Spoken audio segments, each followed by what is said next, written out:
अगला एपिसोड वर्ष 2023 का पहला एपिसोड होगा। आप लोगों ने जो संदेश भेजे उनमें जाते हुए 2022 के बारे में बात करने को भी बड़े आग्रह से कहा है। अतीत का अवलोकन तो हमेशा हमें वर्तमान और भविष्य की तैयारियों की प्रेरणा देता है।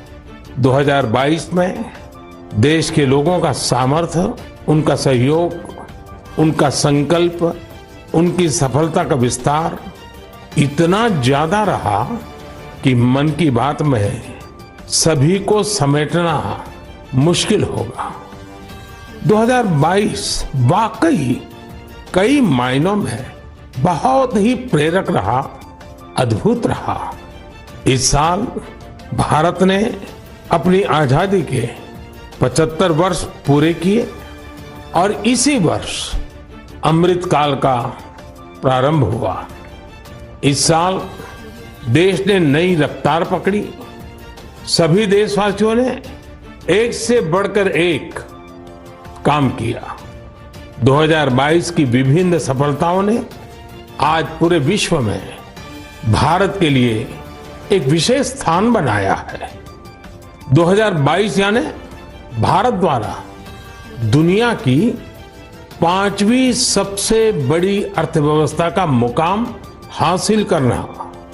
2022 यानी भारत द्वारा 220 करोड़ वैक्सीन का अविश्वसनीय आंकड़ा पार करने का रिकॉर्ड। 2022 यानी भारत द्वारा निर्यात का $400 बिलियन का जादुई आंकड़ा पार कर जाना।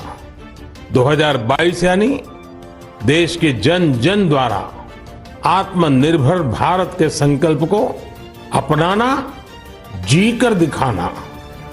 2022 यानी भारत के पहले स्वदेशी एयरक्राफ्ट कैरियर INS विक्रांत का स्वागत। 2022 यानी स्पेस, ड्रोन और डिफेंस सेक्टर में भारत का परचम।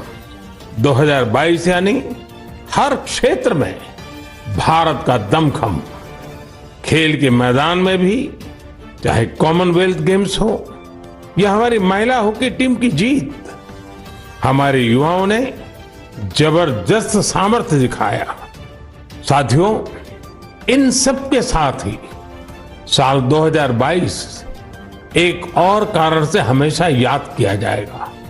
ये है एक भारत श्रेष्ठ भारत की भावना का विस्तार। देश के लोगों ने एकता और एकजुटता को सेलिब्रेट करने के लिए भी कई अद्भुत आयोजन किए। गुजरात के माधवपुर मेला हो, जहां रुक्मिणी विवाह और भगवान कृष्ण के पूर्वोत्तर से संबंधों को सेलिब्रेट किया जाता है, या फिर काशी तमिल संगमम हो, इन पर्वों में भी एकता के कई रंग दिखे। 2022 में देशवासियों ने एक और अमर इतिहास लिखा है। अगस्त के महीने में चला हर घर तिरंगा अभियान, भला कौन भूल सकता है। वो पल थे, हर देशवासी के रोंगटे खड़े हो जाते थे। आजादी के 75 वर्ष के इस अभियान में पूरा देश तिरंगामय हो गया। 6 करोड़ से ज्यादा लोगों ने तो तिरंगे के साथ सेल्फी भी भेजी। आजादी का ये अमृत महोत्सव अभी अगले साल भी ऐसे ही चलेगा। अमृत काल की नींव को और मजबूत करेगा। साथियों, इस साल भारत को G20 समूह की अध्यक्षता की जिम्मेदारी भी मिली है।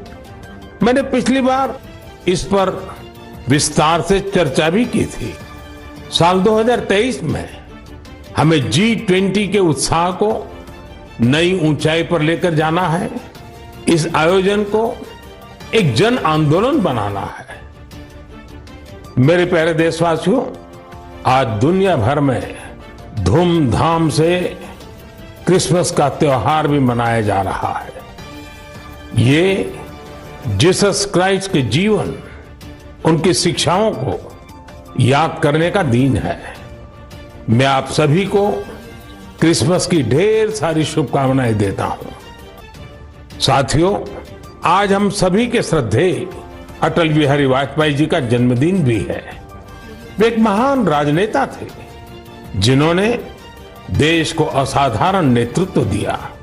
हर भारतवासी के हृदय में उनके लिए एक खास स्थान है। मुझे कोलकाता से आस्था जी का एक पत्र मिला है। इस पत्र में उन्होंने हाल की अपनी दिल्ली यात्रा का जिक्र किया है। वे लिखती हैं कि इस दौरान उन्होंने पीएम म्यूजियम देखने के लिए समय निकाला। इस म्यूजियम में उन्हें अटल जी की गैलरी खूब पसंद आई। अटल जी के साथ वहां खींची गई तस्वीर तो उनके लिए यादगार बन गई है। अटल जी की गैलरी में हम देश के लिए उनके बहुमूल्य योगदान की झलक देख सकते हैं। इंफ्रास्ट्रक्चर हो, शिक्षा या फिर विदेश नीति, उन्होंने भारत को हर क्षेत्र में नई ऊंचाइयों पर ले जाने का काम किया। मैं एक बार फिर अटल जी को हृदय से नमन करता हूं।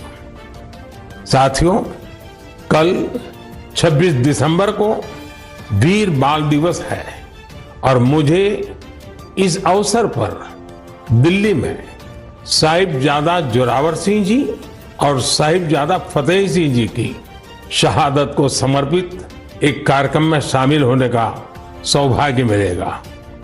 देश साहिबजादे और माता गुजरी के बलिदान को हमेशा याद रखेगा।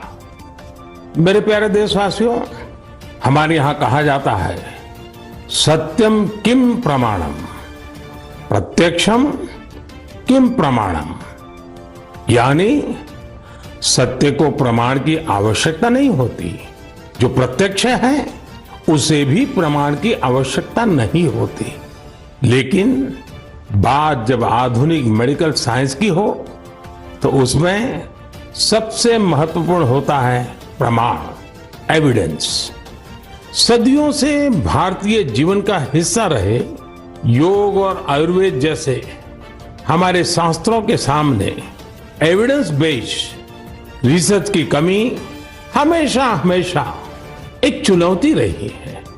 परिणाम दिखते हैं लेकिन प्रमाण नहीं होते हैं। लेकिन मुझे खुशी है कि एविडेंस बेस्ड मेडिसिन के युग में अब योग और आयुर्वेद आधुनिक युग की जांच और कसौटियों पर भी खरे उतर रहे हैं। आप सभी ने मुंबई के टाटा मेमोरियल सेंटर के बारे में जरूर सुना होगा। इस संस्थान ने रिसर्च, इनोवेशन और कैंसर केयर में बहुत नाम कमाया है। इस सेंटर द्वारा की गई एक इंटेंसिव रिसर्च में सामने आया है कि ब्रेस्ट कैंसर के मरीजों के लिए योग बहुत ज्यादा असरकारी है। टाटा मेमोरियल सेंटर ने अपनी रिसर्च के नतीजों को अमेरिका में हुई बहुत ही प्रतिष्ठित ब्रेस्ट कैंसर कॉन्फ्रेंस में प्रस्तुत किया है।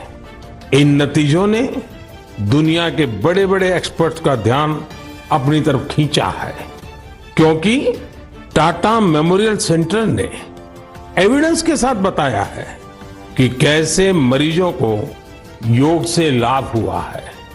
इस सेंटर की रिसर्च के मुताबिक योग के नियमित अभ्यास से ब्रेस्ट कैंसर के मरीजों की बीमारी के फिर से उभरने और मृत्यु के खतरे में 15% तक की कमी आई है। भारतीय पारंपरिक चिकित्सा में यह पहला उदाहरण है जिसे पश्चिमी तौर तरीकों वाले कड़े मानकों पर परखा गया है। साथ ही यह पहली स्टडी है जिसमें ब्रेस्ट कैंसर से प्रभावित महिलाओं में योग से क्वालिटी ऑफ लाइफ के बेहतर होने का पता चला है। इसके लॉन्ग टर्म बेनिफिट्स भी सामने आए हैं। टाटा मेमोरियल सेंटर ने अपनी स्टडी के नतीजों को पेरिस में हुए European society of medical oncology में उस सम्मेलन में प्रस्तुत किया है। साथियों, आज के युग में भारतीय चिकित्सा पद्धतियां जितनी ज्यादा एविडेंस बेस्ड होगी उतनी ही पूरे विश्व में उनकी स्वीकार्यता बढ़ेगी। इसी सोच के साथ दिल्ली के एम्स में भी एक प्रयास किया जा रहा है। यह हमारी पारंपरिक चिकित्सा पद्धतियों को वैलिडेट करने के लिए 6 साल पहले centre for integrative medicine and research की स्थापना की गई। इसमें लेटेस्ट मॉडर्न टेक्निक्स और रिसर्च मेथड्स का उपयोग किया जाता है। यह सेंटर पहले ही प्रतिष्ठित अंतर्राष्ट्रीय जर्नल्स में 20 पेपर प्रकाशित कर चुका है।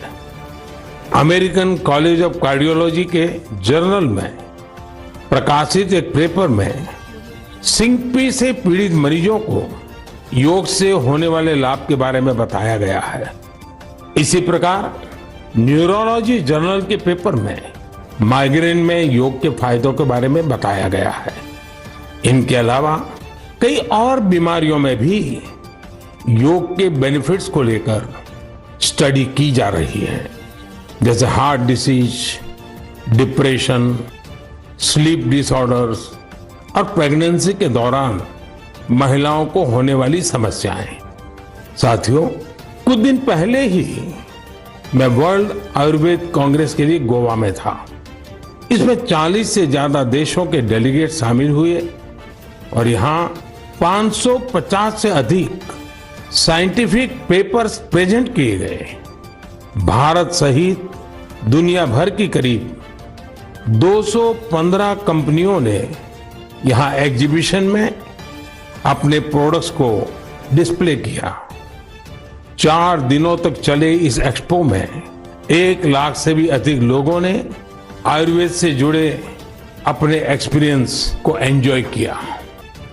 आयुर्वेद कांग्रेस में भी मैंने दुनिया भर से जुटे आयुर्वेद एक्सपर्ट्स के सामने एविडेंस बेस्ड रिसर्च का आग्रह दोहराया।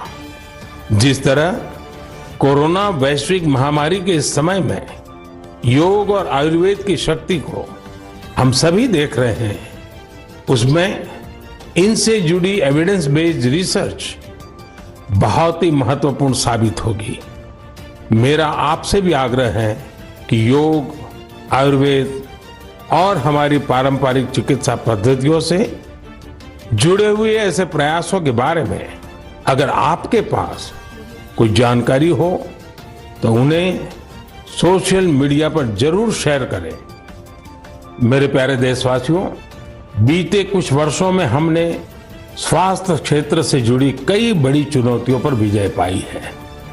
इसका पूरा श्रेय हमारे मेडिकल एक्सपर्ट्स, साइंटिस्ट और देशवासियों की इच्छा शक्ति को जाता है। हमने भारत से स्मॉल पॉक्स, पोलियो और गिनी वॉर्म जैसी बीमारियों को समाप्त करके दिखाया है। आज मन की बात के श्रोताओं को मैं एक और चुनौती के बारे में बताना चाहता हूं, जो अब समाप्त होने की कगार पर है। ये चुनौती है, ये बीमारी है कालाजार।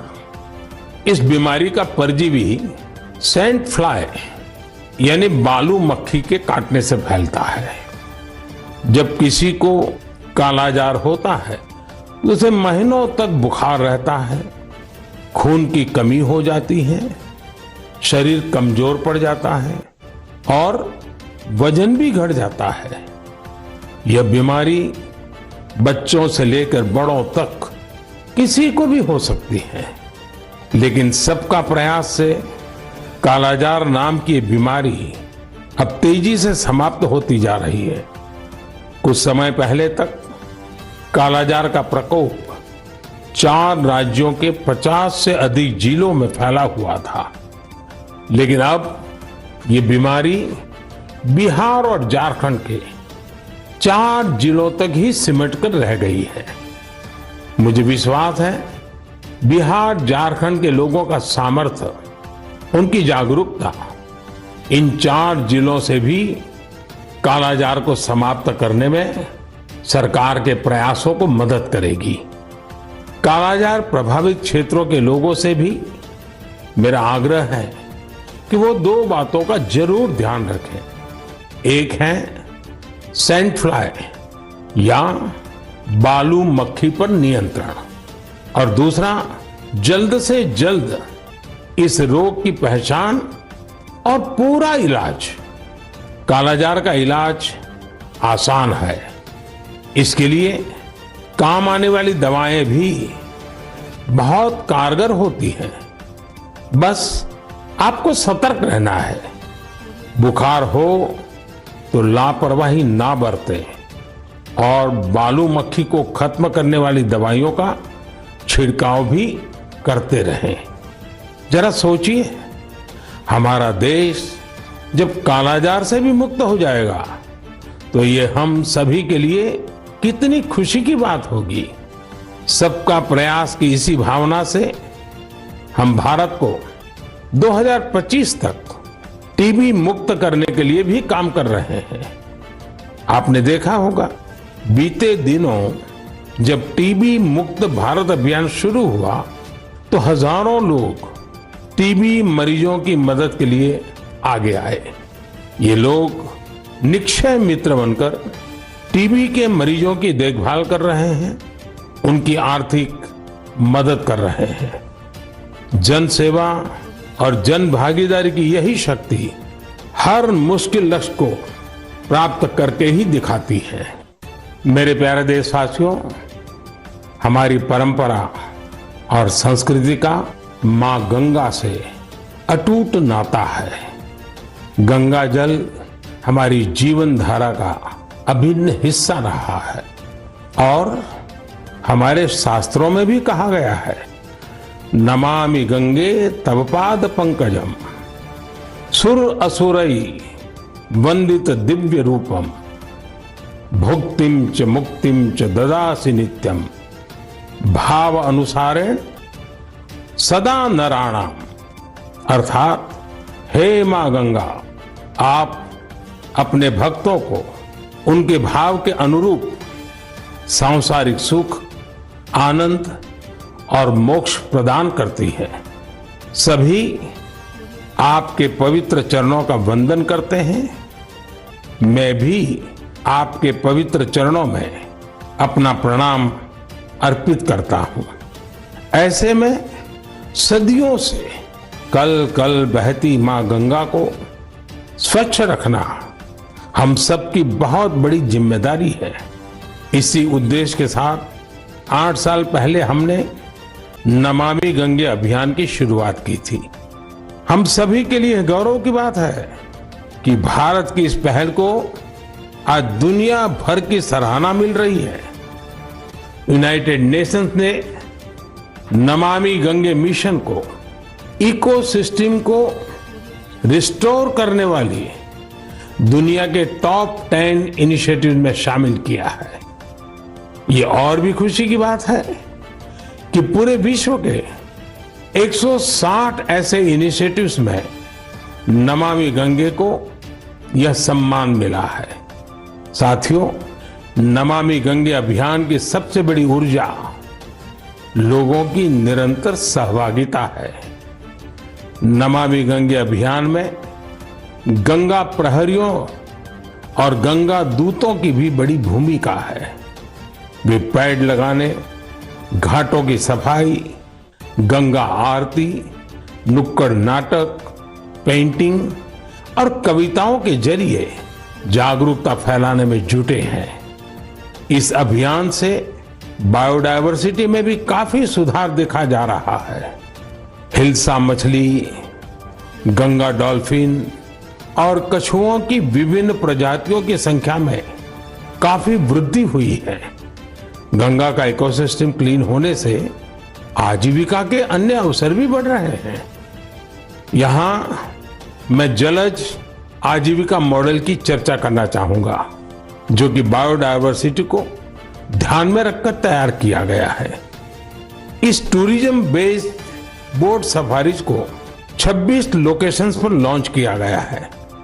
जाहिर है, नमामि गंगे मिशन का विस्तार, उसका दायरा नदी की सफाई से कहीं ज्यादा बढ़ा है।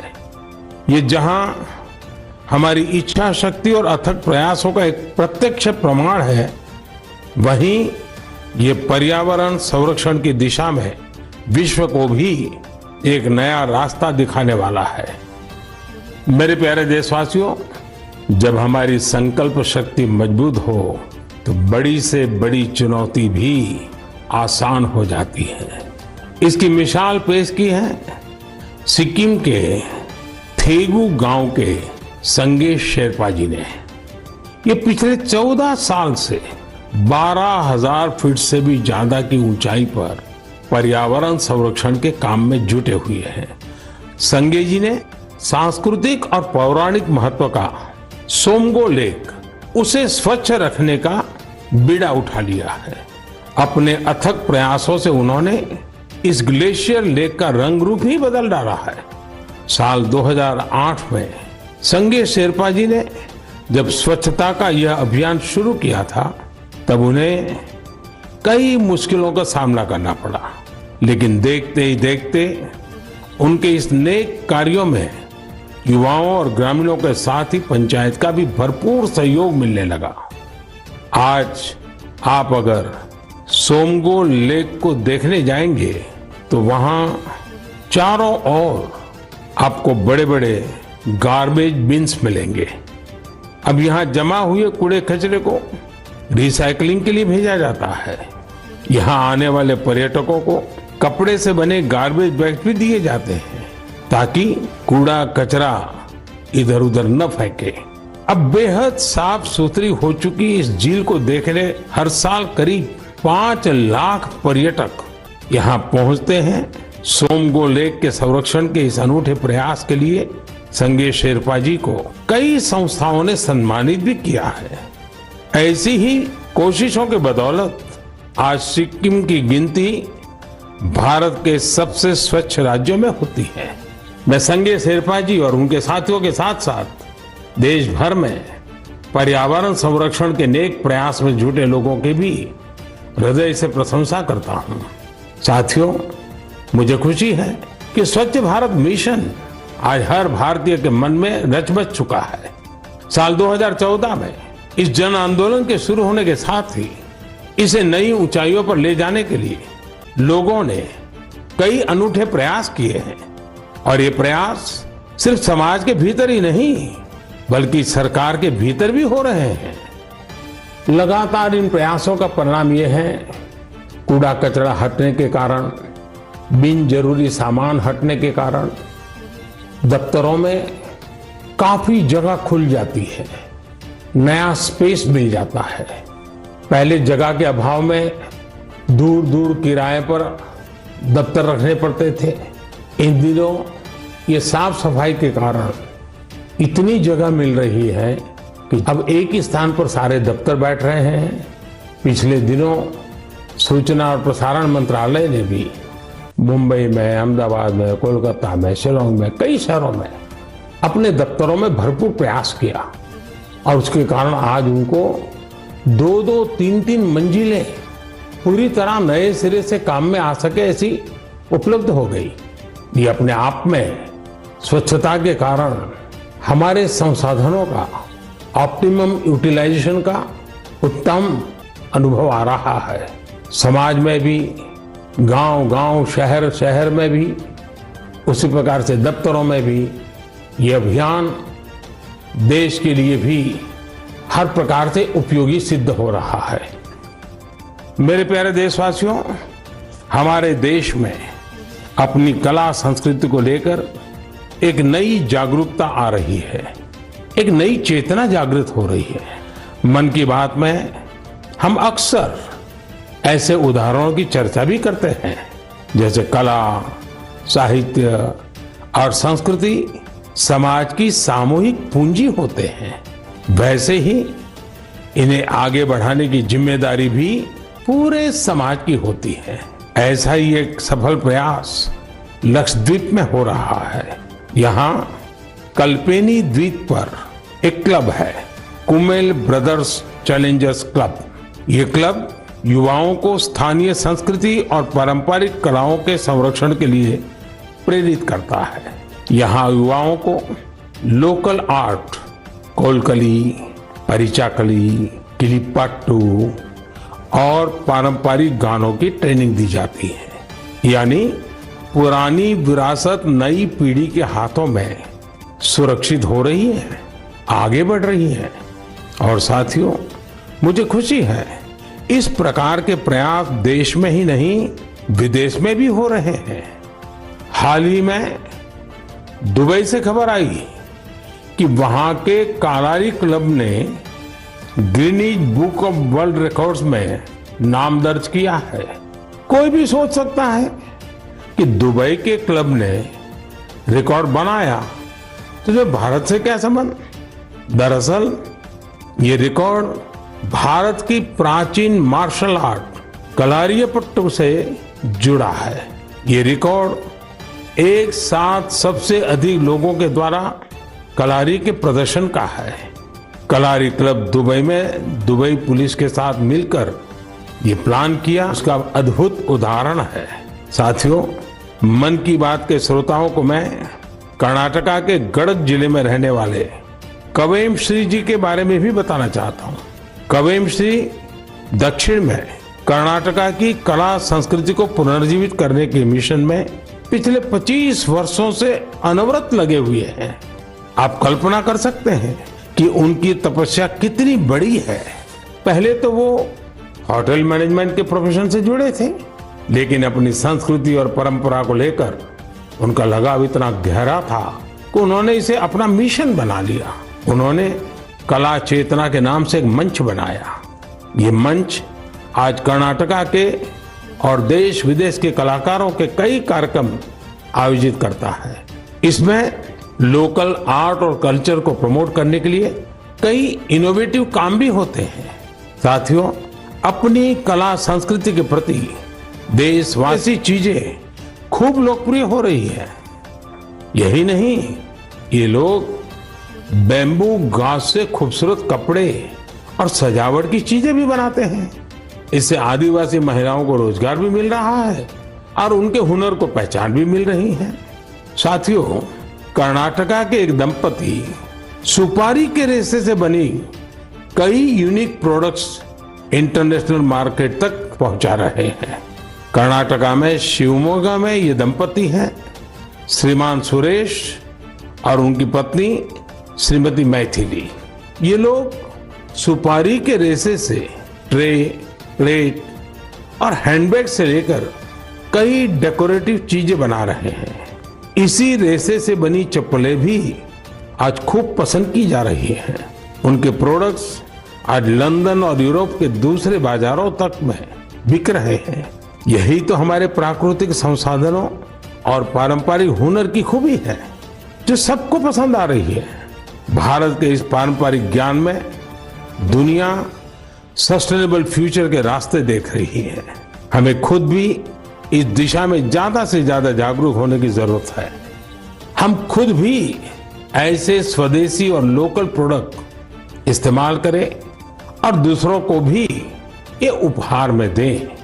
इससे हमारी पहचान भी मजबूत होगी, स्थानीय अर्थव्यवस्था भी मजबूत होगी और बड़ी संख्या में लोगों का भविष्य भी उज्जवल होगा।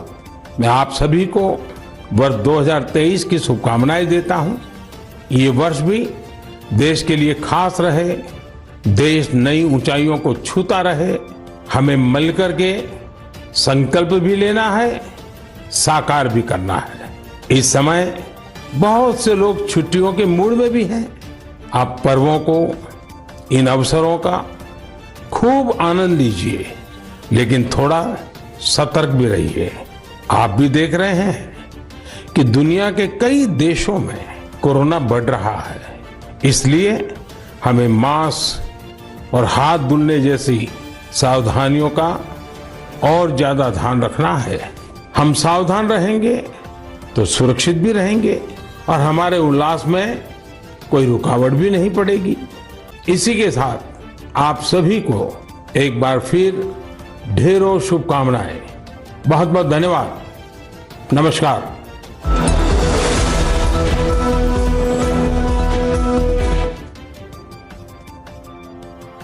So Prime Minister's 100th edition of Mann Ki Baat and the last one of 2022. A milestone year, of course. Prime Minister Modi there in his Mann Ki Baat saying that how several initiatives have been taken for the youth